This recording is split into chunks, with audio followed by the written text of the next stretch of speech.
Friends, tea పొడిని కల్తీ చేస్తున్న వ్యక్తిని జూబ్లీ హిల్స్ టాస్క్ ఫోర్స్ బృందం మంగళవారం అదుపులోకి తీసుకుంది.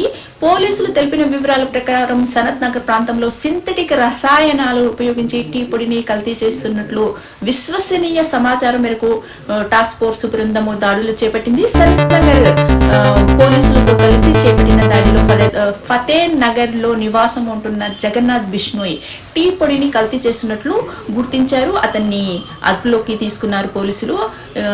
జగన్నాథ్ బిష్ణోయ్ అక్రమ లాభాలు వస్తాయని టీ పొడిని కల్తీ చేస్తున్నట్లు అతడు అంగీకరించారండి. కోకోపీట్ ను మిక్స్ చేసేవాడు. ఈ కల్తీ టీ పొడిని డీలర్లకు భారీ ధరలకు విక్రయిస్తున్నట్లు ఇక అతడు వెల్లడించాడు. దాడుల్లో నిందితుడి నుంచి రంగు కలిపిన టీ పొడిని 120 కిలోలు, సహజమైన టీ పొడి 30 కిలోలు, సహజమైన టీ పొడిని 30 కిలోలు, కోకోపీట్ మిశ్రమము 138 కిలోలు, తూకం యంత్రము సన్సెట్ ఎల్లో కలరు 800 గ్రాములు, 12 బెల్లం బాక్సులతో పాటు ఇతర సామాగ్రిని స్వాధీనం చేసుకున్నారండి పోలీసులు.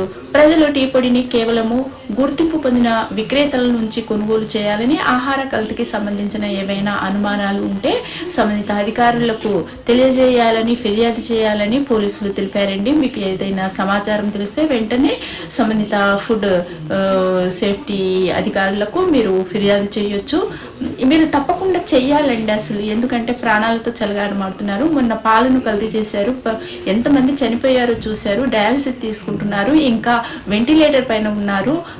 ఎంత ప్రాణాలతో చెలగాటమాడుతున్నారు. ఈ కల్తీ వల్ల ప్రాణానికి హాని ఉంది. మీకు ఏదైనా తెలిస్తే ఏమంటే అధికారులకు మీరు ఫిర్యాదు చేయండి. గాలి కల్తీ, నీరు, మనం తాగే నీరు కల్తీ, తినే ఫుడ్ కల్తీ, అన్నీ కల్తీ చేస్తున్నారండి వీళ్ళు.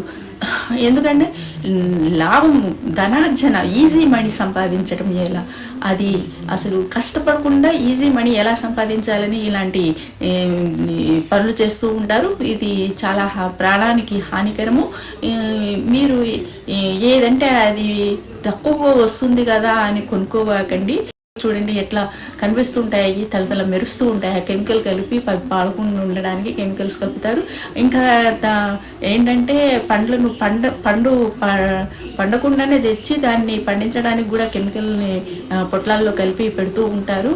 అవి త్వరగా పండాలని, ఏదైనా కూరగాయలైనా పండ్లైనా శుభ్రంగా కడిగి మనము తినాలండి.